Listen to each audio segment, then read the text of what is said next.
korban pelecehan seksual terhadap anak di bawah umur yang diduga dilakukan guru mengaji di Kabupaten Ogan Ilir. Indonesia darurat kekerasan seksual terhadap anak-anak dan perempuan.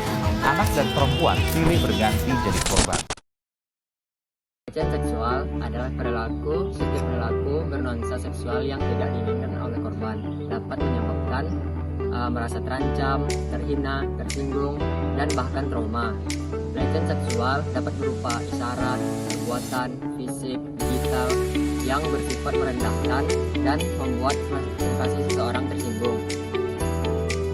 Berdasarkan data Kementerian Pemberdayaan Perempuan dan Perlindungan Anak, pelecehan seksual sering terjadi di kota daripada di desa, yang mana rentang usia 13-17 tahun.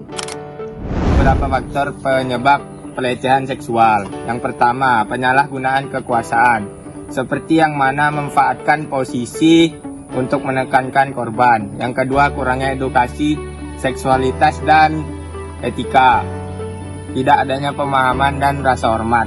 Ketiga, lingkungan yang tidak aman, seperti tempat kerja, sekolah, dan tempat lain yang tidak memiliki perlindungan dan penguasaan yang baik.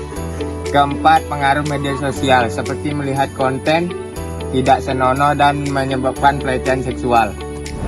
3 undang-undang yang mengatur tentang tindak pidana kekerasan seksual. Yang pertama ada pasal 12 tahun 2022, mengatur tentang kekerasan dan tindak pidana pelecehan seksual, di mana dalam undang-undang ini pelaku mendapatkan sanksi 6 hingga 12 tahun penjara sesuai dengan tingkat pelecehan dan tingkat kekerasannya. Dan yang kedua ada pasal 281 KUHP, di mana seperti mengganggu kesopanan di depan umum, dapat dipenjara hingga 2 tahun dan 8 bulan. Dan yang ketiga ada Undang-Undang ITE, di mana seperti menyebarkan video kekerasan dan video pencabulan di media sosial. Biasanya dalam sanksi ini dia dapat dipenjara hingga 12 tahun dan denda maksimal 1 miliar rupiah. Yang berikutnya yaitu contoh pelecehan. Nah, contoh pelecehan terbagi menjadi 4. Yang pertama itu verbal. Contohnya seperti siulan,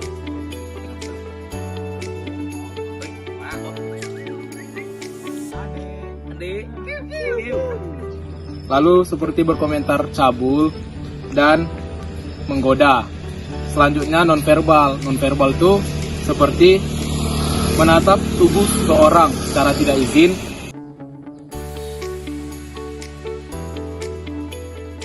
selanjutnya memperlihatkan bagian tubuh yang sensitif yang seharusnya tidak diperlihatkan.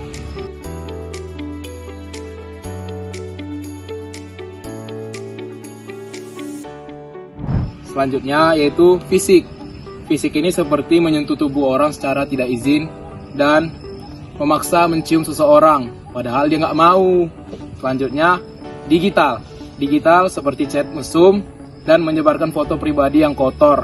Selanjutnya yaitu mengirim video porno. Ada beberapa cara untuk melakukan pencegahan pelecehan seksual. Yang pertama yaitu melakukan pendidikan seksual dan etika. Ajarkan anak dan remaja untuk memahami batasan tentang bahasa tubuh dan tanamkan sikap saling menghormati dan hargai privasi orang lain. Yang kedua, penerapan aturan di institusi. Sekolah dan tempat kerja harus punya kebijakan untuk anti pelecehan.